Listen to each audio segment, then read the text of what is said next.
Assalamualaikum warahmatullahi wabarakatuh. Pemirsa, pada kesempatan kali ini kita akan sama-sama mempelajari kitab Adabul Alim wal Muta'alim karangan Hadratus Syekh Kiai Haji Hashim Asy'ari. Semoga apa yang kita pelajari memberikan banyak manfaat untuk diri kita dan semua orang yang mempelajarinya. Bab 2, Akhlak pelajar atau santri pada dirinya sendiri.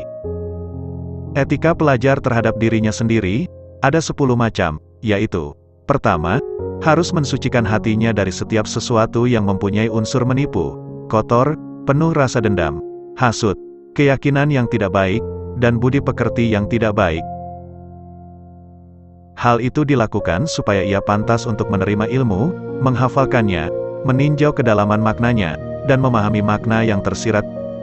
Kedua, harus memperbaiki niat dalam mencari ilmu, dengan tujuan untuk mencari ridho Allah, serta mampu mengamalkannya, menghidupkan syariat, untuk menerangi hati, menghiasi batin, dan mendekatkan diri kepada Allah.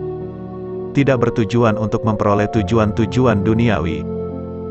Misalnya menjadi pimpinan, jabatan, harta benda, mengalahkan teman saingan, biar dihormati masyarakat dan sebagainya. Ketiga, harus berusaha sesegera mungkin memperoleh ilmu, di waktu masih belia dan memanfaatkan sisa umurnya. Jangan sampai tertipu dengan menunda-nunda belajar, dan terlalu banyak berangan-angan, karena setiap jam akan melewati umurnya yang tidak mungkin diganti, ataupun ditukar.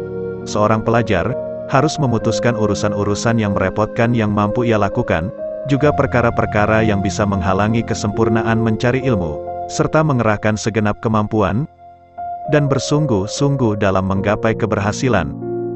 Maka sesungguhnya, hal itu akan menjadi pemutus jalan proses belajar. Keempat, harus menerima apa adanya atau qanaah, berupa segala sesuatu yang mudah ia dapat. Baik itu berupa makanan atau pakaian, dan sabar atas kehidupan yang berada di bawah garis kemiskinan yang ia alami ketika dalam tahap proses mencari ilmu. Serta mengumpulkan morat-maritnya hati akibat terlalu banyaknya angan-angan dan keinginan. Sehingga sumber-sumber hikmah akan mengalir ke dalam hati. Imam Asy-Syafi'i telah berkata, orang yang mencari ilmu tidak akan bisa merasa bahagia, apabila ketika mencari ilmu, disertai dengan hati yang luhur dan kehidupan yang serba cukup.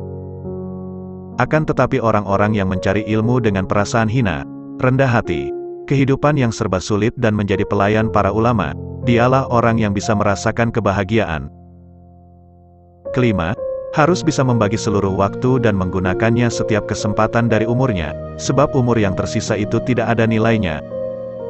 Waktu yang paling ideal dan baik digunakan oleh para pelajar adalah: waktu sahur digunakan untuk menghafalkan, waktu pagi digunakan untuk membahas pelajaran, waktu tengah hari digunakan untuk menulis, waktu malam digunakan untuk meninjau ulang dan mengingat pelajaran.